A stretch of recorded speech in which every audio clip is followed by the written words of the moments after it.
Hey, welcome back to my channel. Today, we're going to dive into the franchise business model in greater length and talk about the pros and also the cons of going the franchise business route.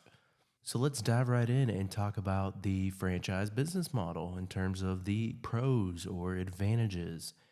Number one, you're going to get instant brand recognition.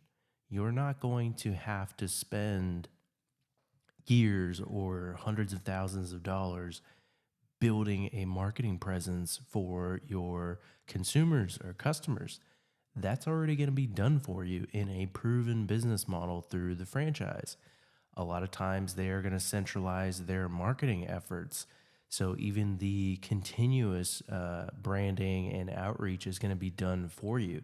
You're not going to have to worry about crafting that story to tell to your customers because chances are they already have a well-recognized brand that already resonates with them, and it's just about continuously getting out in front of them to help drive more business towards you. Second advantage is a proven business model.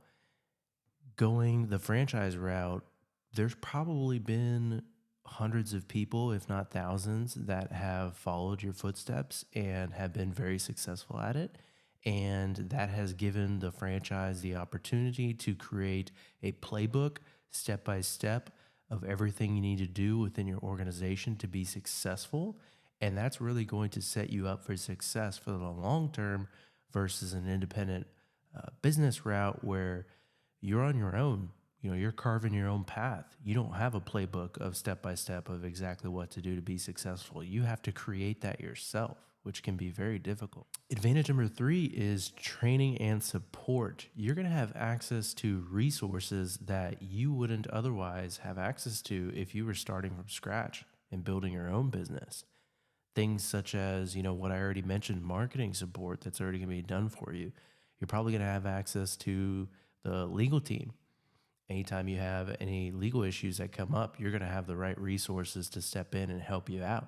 You're probably going to have back office support. They're going to help you, they're going to give you vigorous training. I know a lot of franchise models have, 2-4 week trainings where you go to corporate and they give you step by step everything you need to know to run your business and be successful at it. The next advantage that I see in the franchise model is purchasing power. A lot of times the franchise is going to have direct suppliers that they work with, and their purchasing power is going to be a lot better than what you can do on your own. And what I mean by that is when a franchise is spending millions of dollars with a certain supplier, that supplier is incentivized to, one, keep you happy or keep the franchise happy, and two, they're willing to give them deeper discounts because of all the continued business that they're receiving versus you as an owner operator.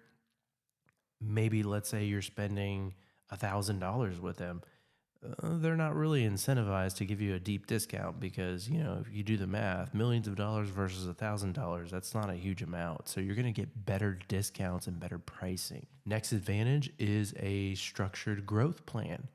Whether you want to be a one store operator or one location operator, or if you want to scale up to hundreds, if not thousands, it's very likely that there's already been people that have done this before in that franchise model, and they can show you exactly how you can scale into that and roll up into multiple locations. And again, you're going to have access to the resources and the knowledge to help you get that done if that's the path that you want to go down. The last advantage we're going to talk about with the franchise model is financing. A lot of times financing can be easier in the franchise model for one or two ways. One of them being, when I talked about the purchasing power where the franchise can step in, they can do the same on the financing, right? If you're trying to get a bank loan, the franchise can step in and essentially provide their stamp of approval, which holds a lot of credibility after they've already done their due diligence on you and qualified you as a buyer. They can help step in and qualify you for financing, same as well.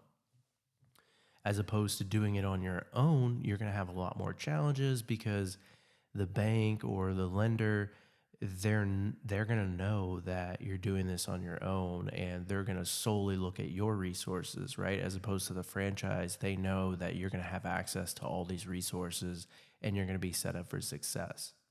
Some franchises also offer in-house financing, which is even better because after they've qualified you, they're already comfortable with you as a potential buyer.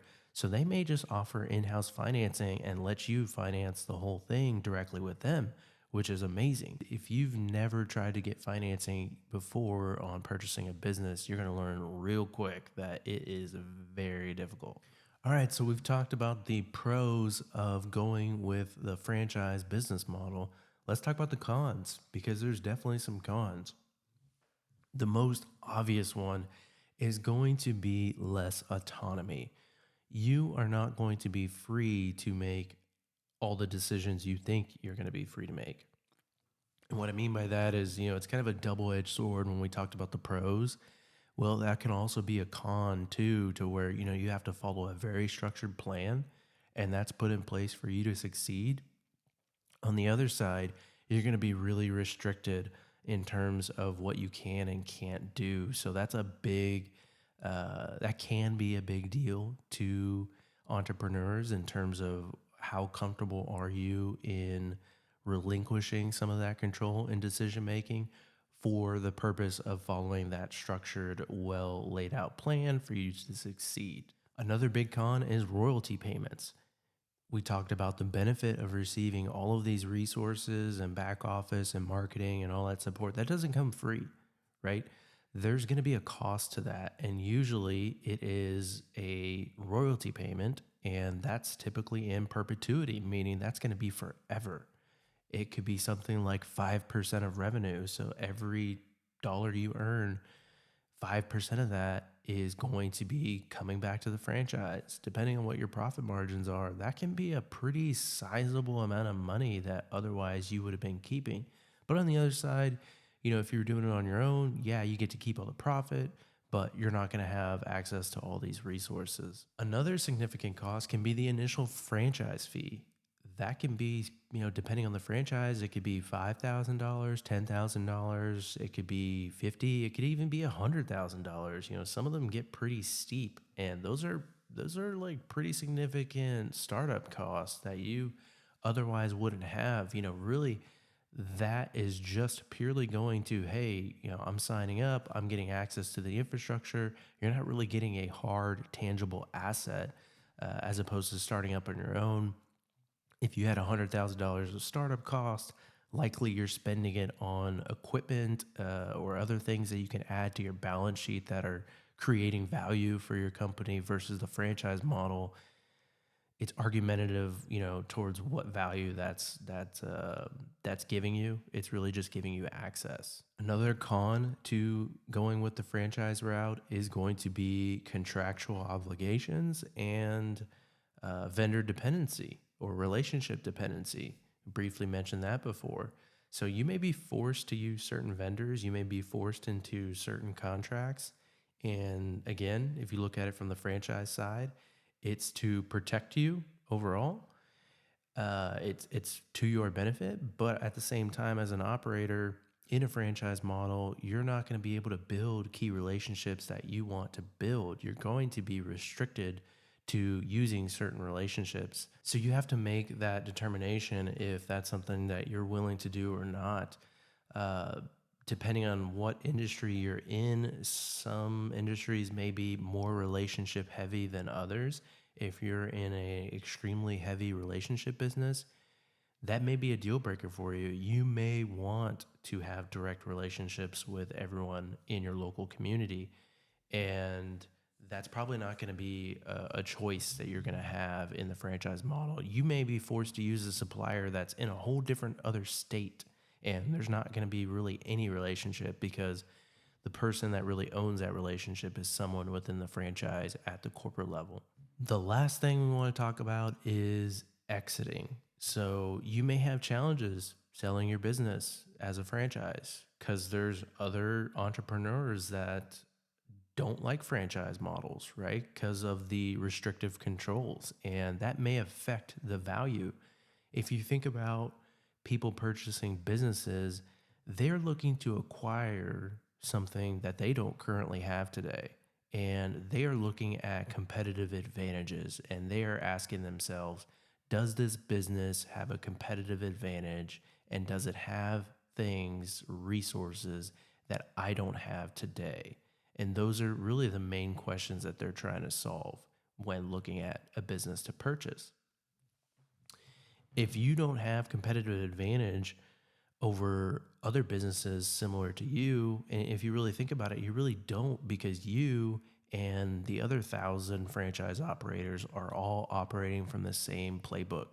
So your competitive advantage is pretty limited because you're all doing the same exact thing and following the same process. Now, some franchise operators are obviously better than others. And there's some intangibles that go with that in terms of what make one operator better than another operator. But in general, there's a lot of people that don't like that. Also, entrepreneurs, tend to go against the grain and they maybe want to make all the decisions themselves, right? They want to be in control of their success or failure. And that's not going to be something that you're going to have complete control of under the franchise model. So that may affect your valuation, and you may end up having to sell for less money than you think your business is worth. And the franchise itself may have restrictive controls on how you can go about selling your business if you want to exit. So I hope this video is helpful to you. We covered the pros and also the cons of going the franchise business model route. At the end of the day, you have to figure that out for yourself, right? It comes down to your personality and also your desires of what you're looking for. Me personally, I like going the independent business operator route, but again, that's a personal decision. And that's not completely eliminating the franchise model for me. I would definitely look at doing the franchise model in certain businesses. And it really just depends on a case by case scenario. So, hope you like the content. See you next time.